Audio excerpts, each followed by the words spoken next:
La société multinationale BlackRock a beaucoup fait parler d'elle depuis bientôt 2 mois, à cause de ses liens intimes et structurels avec le gouvernement Macron. Entreprise géante spécialisée dans la gestion d'actifs, elle a vu ses affaires exploser avec la crise de 2008 et à la faveur de l'aggravation de la détresse sociale. En effet, en 2004, les actifs qu'elle gérait représentaient 350 milliards de dollars environ. En 2019, ce chiffre a été multiplié par 20 et elle en pèse désormais presque 7000 milliards. Cette firme tentaculaire a plusieurs cordes à son arc. Basée à New York, elle est néanmoins représentée dans 17 000 conseils d'administration d'entreprises à travers le monde.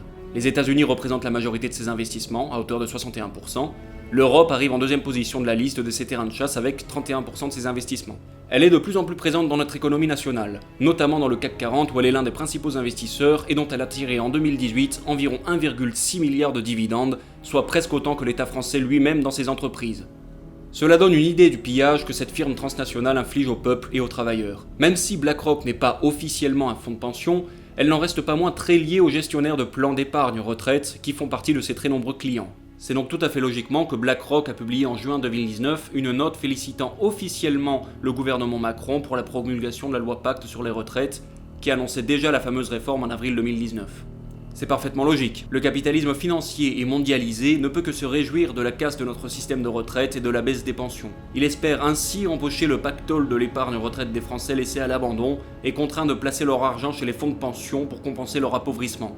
Cette opération est préparée de longue date. Le PDG de BlackRock, Larry Fink, a été l'une des premières personnalités rencontrées par Macron en juin 2017, juste après son élection. Et dès avril 2017, avant même le résultat du premier tour de l'élection présidentielle, il annonçait avec enthousiasme l'élection de Macron qui allait, selon lui, faire le plus grand bien de la France et de l'Europe. Ce scandale BlackRock est symptomatique de notre époque. Le capitalisme mondialisé et transnational, dont BlackRock et Macron font évidemment partie, ne se cache même plus de piller la nation en détruisant notre bien commun, nos conquêtes sociales et la sécurité sociale qu'Ambroise Croizat et les communistes français ont construite. Ce capitalisme mondialisé est même tellement sûr de sa force qu'il assume totalement l'américanisation à marche forcée de l'Europe et de la France.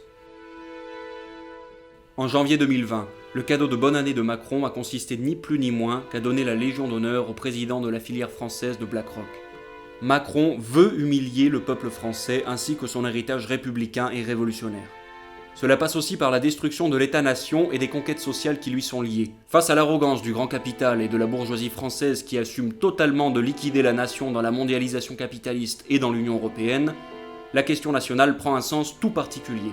La gauche doit absolument faire le lien entre le progrès social, la défense de nos acquis et la défense de notre souveraineté nationale bafouée. Il n'est pas normal que la gauche française soit aujourd'hui à la ramasse sur ce sujet, et encore moins que ce sont des communistes français. La tradition du Parti communiste français a toujours été de défendre la souveraineté nationale pour construire la souveraineté populaire et le socialisme. C'est dans le cadre de l'État-nation que nos services publics existent, que notre industrie peut être développée, que nos conquêtes sociales et nos salaires peuvent être protégés et améliorés. L'extension de nos droits ne peut pas exister sans ce cadre national, la révolution non plus. Nous devons absolument réhabiliter la tradition patriotique de la vraie gauche et des communistes, ou sinon nous serons éternellement impuissants face au capitalisme mondialisé.